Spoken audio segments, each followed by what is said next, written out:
Oh my gosh, I cannot believe she brought this up. So when I used to go somewhere with Kody, he would always set his suitcase up, usually on the luggage rack, and then I just had to leave mine on the floor. Leon's behavior is, frankly, baffling, and it's insane how everyone just keeps excusing it.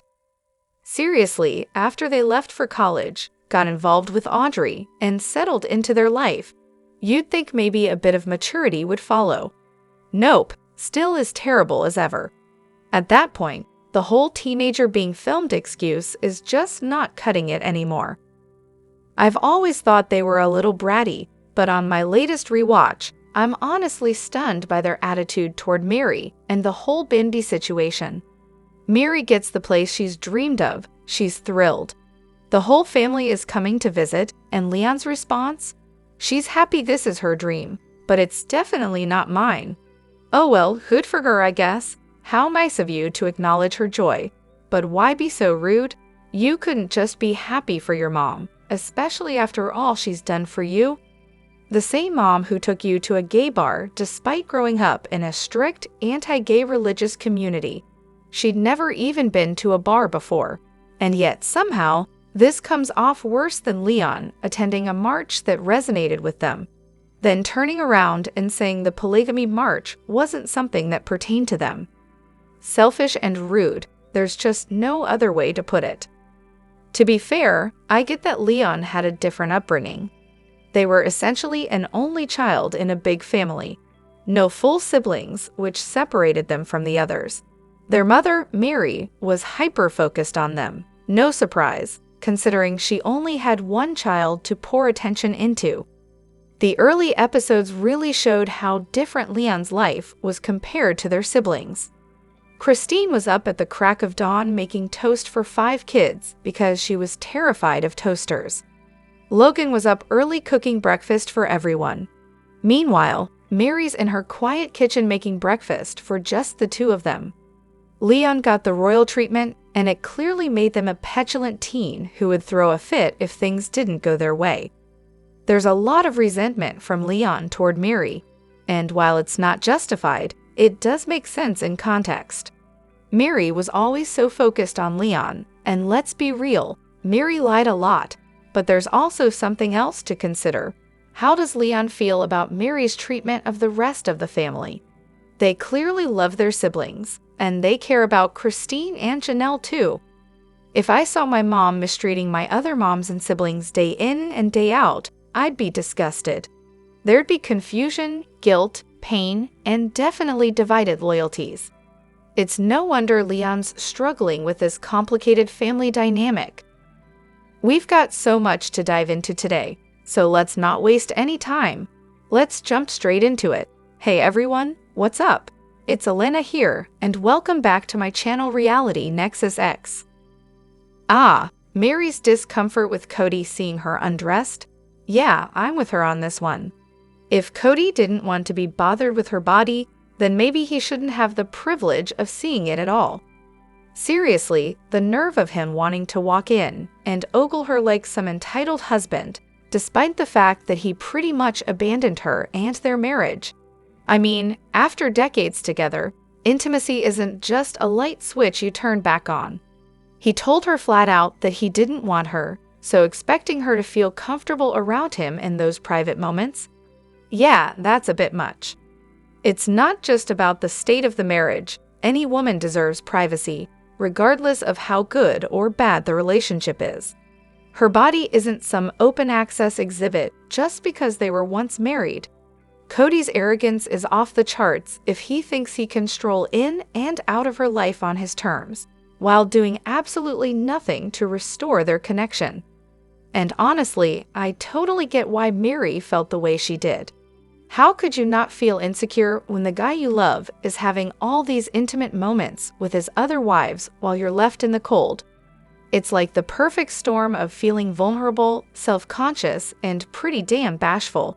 Wouldn't be easy for anyone. Meri was live on TikTok earlier, and let me tell you, the highlights are something else. First off, she casually mentioned she had to go through a legal divorce because apparently married Kody couldn't adopt anyone else's kids. Sounds like a convenient excuse, doesn't it? She also shared that Christine wanted the basement in Leahy because it had more rooms. Nothing says luxury living like asking to live in a basement. She still does Lulero because, of course, and she still hasn't watched the documentary, nor does she ever plan to. Oh, and polygamy? Not in her future. No, thank you. Meri also reminisced about watching Big Love with Kody. You know, the show about polygamy? Apparently it felt surreal, but none of the other wives would even entertain the idea of watching it with him. Classic. But Meri's future plans? She's working on a book, on her own time, of course. Couldn't talk about Koyo Pass since that's still a mess of legal drama. And the cherry on top? For Christmas, someone gifted her a spiral notebook with a rat with wings on the cover, and the slogan, "I couldn't give a flying rat's ass." Meri, being Meri, decided it'd make the perfect junk journal. Nothing says meaningful gift like that. If she actually wants to make some serious money with that book, though, she should get to writing it fast. Because at this rate, time's a ticking.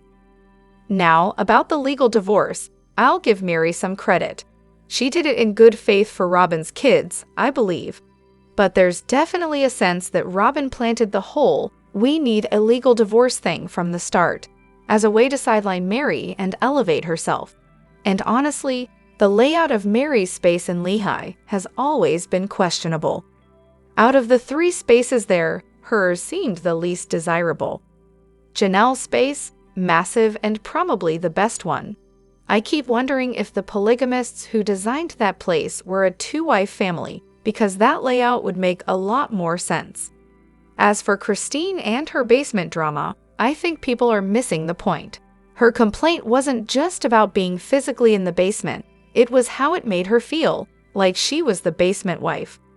Her kids had to walk outside just to get to Janelle's house, and Kody never took responsibility for putting the kids to bed when Christine worked overnight shifts. So when Meri says Christine asked to live in the basement, it feels a little off to me. But then again, this is Meri we're talking about. Remember when she defended Kody's infamous kidney rant? Yeah, she can be a bit of a mean girl. So all in all, a lot of talking points, but not much to grasp onto. Poor Aurora and Brianna. Honestly, who does this to their kids? I can't even fathom being an adult and asking my mom to date, or worse, begging her to help me find a church. It's honestly a tragedy. Robyn is absolutely wrecking their lives. Aurora was actually crying while setting up a band at church, and then she kept crying when she talked about it. I mean, how do you raise kids so completely unprepared for life? These are the kinds of adults who can't manage their emotions without bursting into tears at every little thing. Seriously, imagine working with someone who's constantly in tears like that. And don't even get me started on Brianna. Someone needs to take her aside and give her a crash course on hair management. I've seen a family like this before. The daughters call their mom 10 times a day from college about everything. Mom's in on every single detail, from their roommates and sorority drama to class schedules. It's so exhausting to witness. It's fascinating how the rift in the family might have something to do with the rejection of some of the kids' LGBT identities. I mean, I couldn't help but take a look at the comments where they were filmed visiting, and it's clearly an LGBT inclusive church, the kind that prides itself on being open and progressive. But guess what? They turn around and pick a church that actively excludes LGBT people, especially from leadership roles. It's almost like they wanted to send a message about their values, but weren't quite ready to admit what those values really are. And here's where it gets extra rich. They filmed at a diverse, inclusive church to make us think they were on the cutting edge of social progress. Then, without skipping a beat, they chose a church with a homophobic stance and didn't even bother to explain the switch. Oh, but I'm sure that was all part of the plan, totally intentional. But honestly, this is just classic. It's not shocking at all. Kody, Robyn, and the rest of the crew have always leaned into their conservative values. The only reason they seem fringe is because they took Christianity and dialed it up to 100. That first church, sure, it was inclusive, but they really meant non-traditional, non-scripturally observant, everyone welcome except people who follow the Bible. That's not who Kody&Robyn are. If the Bible says something's a sin, it's a sin, and they're not about to find themselves at a church that says otherwise. By the end of 2022, all the OG 3 wives were out of the picture, and Meri, well, she practically put the final nail in the coffin. She straight up admitted she didn't spend Thanksgiving or Christmas with Kody&Robyn, aka Robyn, but let's be real, the nickname fits, because, surprise surprise, she wasn't part of their family anymore. Kody asked her to keep it hush-hush because, he didn't want to face the wrath of the fans. Even though Meri officially confirmed the separation in January 2023, the truth is, she was done with them long before Janelle. Their official statement came after the whole season aired, the one all about Christine and Janelle finally throwing in the towel with Kody. Of course, Janelle and Kody had already had their huge blowout before Meri even left, and she was on the fence about her relationship with him. No way in hell did TLC or production want all 3 divorces dropping in the same season. And let's not forget the juicy tabloid rumor that surfaced in December. Meri shot it down, likely under pressure from TLC and production, who were desperate to keep that drama for the next season. Once the cameras were done rolling, they probably gave the green light for Meri to spill the beans. Classic reality TV move. Kody's favorite way to brush off any complaint about his behavior is to label it as jealousy. Seriously, every single time someone points out something off about his actions, he shrugs it off with that tired excuse. Jealousy of what, exactly? He makes it sound like anyone who's bothered by his favoritism is being irrational, but in reality, it's just people pointing out something completely legitimate. Like, maybe Isabel is a little jealous that he went to Dayton's surgery and not hers? Yeah, no surprise there. It's a totally valid emotion when someone treats you like garbage. Why does Kody act like jealousy is some kind of personal failing for the women, as if it's their problem, not his? Is he seriously saying that every time he neglects or is cruel to his kids, they're not allowed to have any feelings about it? It's because, in his community, showing jealousy is apparently some moral sin. He wants us to believe that if the wives or kids feel jealous, we should blame them for being petty, when in reality it's totally natural. Of course, the OG family felt jealous. When your husband picks another woman and her kids over you and your own, that's a pretty standard response. Or when your dad seems to prefer other kids, of course, you're going to feel left out. It's human nature. But in their world, they're taught that calling out unfairness makes you the bad person. The mystery of the melted wedding ring. Maybe Kody decided to liberate it because, as Meri revealed this week, they spent years discussing divorce, all so Kody could legally marry Robyn. Yeah, that wasn't exactly Meri's bright idea. Now, we all know Kody wore a ring in the early seasons. Well, a few different rings, actually. 1 gold, 1 silver, a bit of variety before they settled on the clada. But if we're being real, he probably melted Meri's ring before the cameras even started rolling. Classic Kody move, right? Meri's timeline makes a lot of sense here. She mentioned that Kody stopped wearing the ring after Robyn came into the picture. Apparently, Kody didn't want Meri to have any power over him. Very subtle, Kody. I can totally picture him bringing up the whole divorce thing while he and Robyn were planning their wedding. When Meri said no, he probably decided to take his frustration out on the ring. A solid Kody move. But hey, let's not forget the real drama. Meri had a downward spiral when Kody started courting Robyn. And in case anyone forgets, Meri didn't bring Robyn in, she fought it. She even went to therapy with Kody&Robyn to try and salvage something. Talk about a tough spot to be in. Yet here we are, analyzing Kody's decision to melt jewelry. Priorities, people. Kody's epic realization in Season 19, Episode 5, is truly something to behold. He says, "There's just a lot of things I did not realize about raising our children in plural marriage that kept me from having as intimate a relationship with my children as I probably should have had. It's very different when you're home every single night." Wow, groundbreaking stuff here.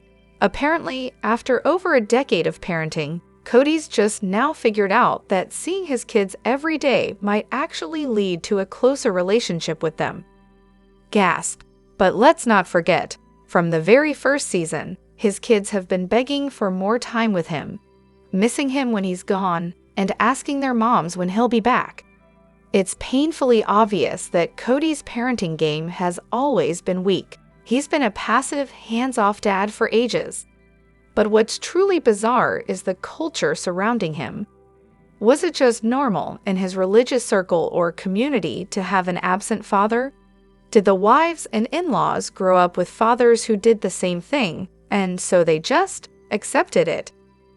Because honestly, it's mind-blowing that Kody, of all people, needed to discover that spending time with your kids leads to a closer bond. Seriously, no one is that dense. This isn't some cosmic epiphany, it's just basic parenting. Yet no one around him seemed to question the fact that he was hardly home. The wives, the in-laws, his own parents, everyone acted like it was just the way things were supposed to be. Who thinks that it's totally okay to only see your kids once every few days and call it parenting? The real kicker? Kody's acting like he's had a profound revelation, like he's just invented fire. It's honestly absurd. Any toddler could tell you that being present is key. But even more ridiculous is that when Kody actually lived under the same roof as his kids, back in the days with the OG3, he still didn't make any effort to be a father to them. In Kody's world, everything revolves around Kody. But when you have children, it's supposed to be about them. Kody, though, can't seem to grasp that.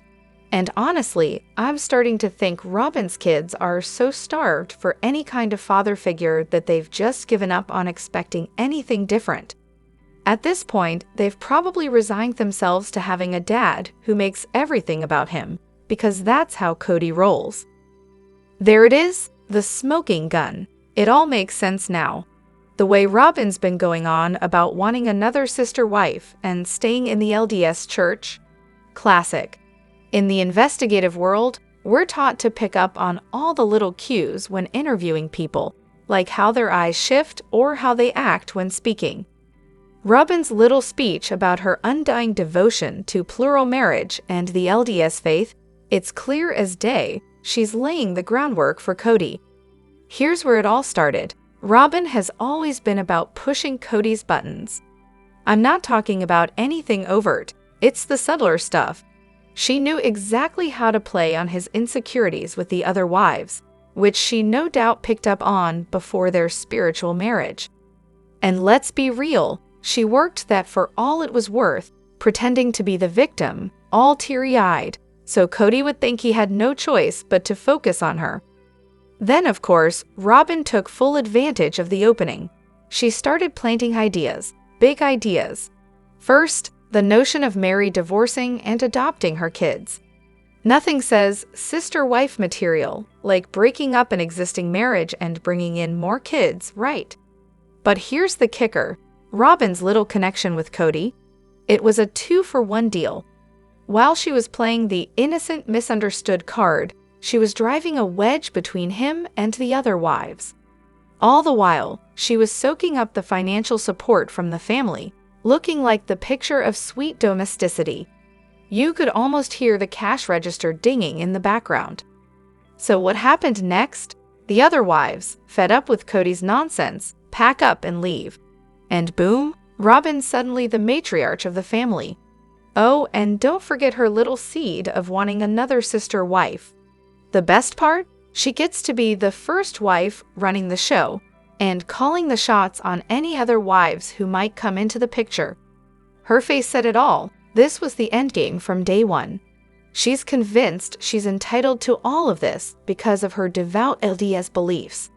The other wives, they didn't stand a chance. Kody, bless his heart, was too busy being good, puppy whipped, to see past, well, anything. And let's not ignore the perks. Robyn's got the house, the first wife status, the whole legal wife thing going on. But I think what she's really grown tired of is Kody's relentless neediness. So what's the solution? Add another wife to the mix to take the edge off. I mean, sure, I don't think she's head over heels in love with Kody. But let's not kid ourselves, she's a pro at manipulation. She's convinced she can handle whatever comes next. Whether that's true or not, time will tell. Can Aurora and Brianna really hack it in the real world? Honestly, I doubt it. They've been so pampered and protected, it's like they're one bad comment away from crying. Imagine them trying to navigate corporate America. Oh, they'd get eaten alive. Robyn has wrapped them up in this bubble where their feelings are constantly coddled, and they probably think the whole world is just going to validate them at every turn. Spoiler, it's not. In the real world, people don't have time to coddle anyone, and certainly not for their emotional breakdowns. What they really need is some kind of boot camp, something to shake them out of this soft, sheltered reality. Maybe a crash course in how to deal with life without constant reassurance. It's honestly kind of heartbreaking, though. They seem like genuinely nice girls, but they've been so brainwashed by Robyn's anxiety. It's like they're living in a fantasy world where everything is about their feelings. They were raised in a whirlwind of fears that didn't even exist, and now they're just immature. It's hard to keep track of all the back and forth about the collapse of this family. The accusations have been flying for years, with everyone having something to say about who was the real problem. Apparently, Christine was the bad sister wife, while Robyn was the favorite. Meri gets accused of being distant and cold, and Janelle of being too independent for the family's liking. Then there are the complaints about coronavirus rules being too rigid and the OG3 trash-talking the other adults, leaving the kids with a less than rosy view of their father. Oh, and Flagstaff? A terrible idea, obviously. At this point, we've all heard these complaints on a loop for ages, so it'd be refreshing to hear from the older kids directly. Seriously, what do Maddie, Hunter, Peyton, Aspen, Logan, and the others really think? They're the ones who've been affected the most by these changes, both physically and emotionally, as their parents have pulled further apart. Look, I totally get it. They're entitled to their privacy and don't owe us any explanations. But I still can't help but wonder how they feel about everything, especially since their childhoods have clearly had a huge impact on their adult choices. It'd be interesting to hear how they see the fallout from their perspective, instead of just piecing it all together from what we know. The few older kids we've heard from so far seem to confirm what a lot of fans have already noticed. Even when Meri&Kody bends over backward to defend her dad and Robyn, you can still feel her hurt and frustration with the whole situation. I don't imagine any of their views are drastically different. And let's not forget about the closeness between Janelle and Christine's kids, along with Leon, of course. It seems pretty clear that most of the older kids sided more with Janelle, Christine, and Meri than with Kody and Robyn. But hey, that's just my take. Drop your thoughts in the comment section below. Do you agree or disagree? Don't forget to like, subscribe, and hit the notification bell for more updates. Your opinions matter, and I will see you in the next video. Thank you.